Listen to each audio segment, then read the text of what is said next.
Assalamualaikum warahmatullahi wabarakatuh. Pada video kali ini saya akan membahas dan berbagi informasi tentang cara mengatasi invalid pada menu Sarpras dan data rinci pada peserta didik. Nah teman-teman, di validasi lokal ini pada bagian yang pertama, di bagian menu Sarpras ini ada beberapa data yang mengalami invalid, yaitu 213 atau 200 sekian data yang mengalami data periodiknya, alat dan jenis sarananya yang mengalami invalid ya. Dan ini tugas kita sebagai operator, seharusnya setiap awal semester itu harus mengupdate data rinciannya. Nah, cara mengatasi ini secara singkat, teman-teman silahkan ke bagian menu Sarpras, kemudian ke tanah dan bangunan. Di sini ada beberapa informasi penting ya. Jika ada penambahan dan perubahan data tanah, maka kita harus ke manajemen dapodik. Nah, ini adalah tanah kita ya teman-teman. Oke, kita kembalikan. Ini kita caranya klik ini teman-teman, salin data periodik ya. Ini adalah menyalin data periodik semester genap 2025-2026 ya ke data semester ganjil 2026-2027. Nah, ini proses penyalinan data sedang berjalan. Meskipun dengan menggunakan data salin ini, teman-teman tetap melakukan perbaikan data rinciannya ya teman-teman, karena setiap waktu pasti alat itu akan mengalami perubahan ya. Jadi teman-teman wajib melakukan pengupdatean data.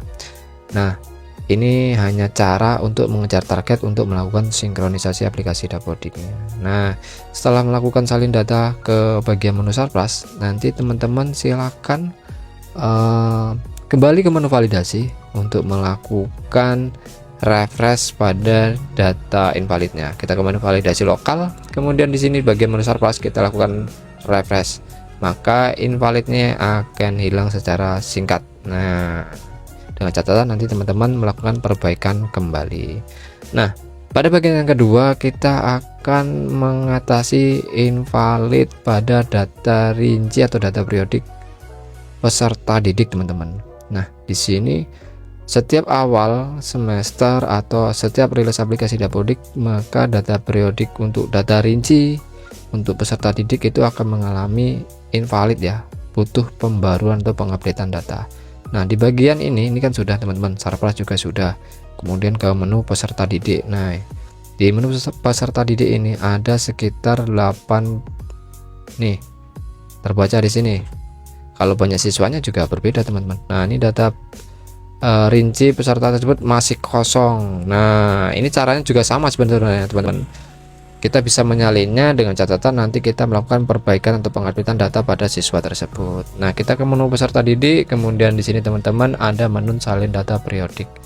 Ini kita klik, maka data pada semester 2 2026-2027 2025-2026 akan tersalin ke versi 2026-2027 semester ganjil.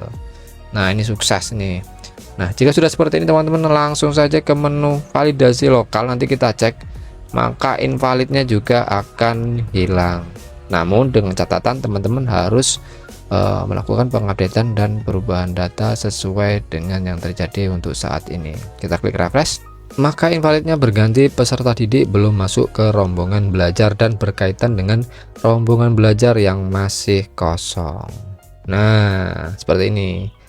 Oke, cukup sekian video dari saya, semoga bermanfaat. Sampai jumpa dan terima kasih.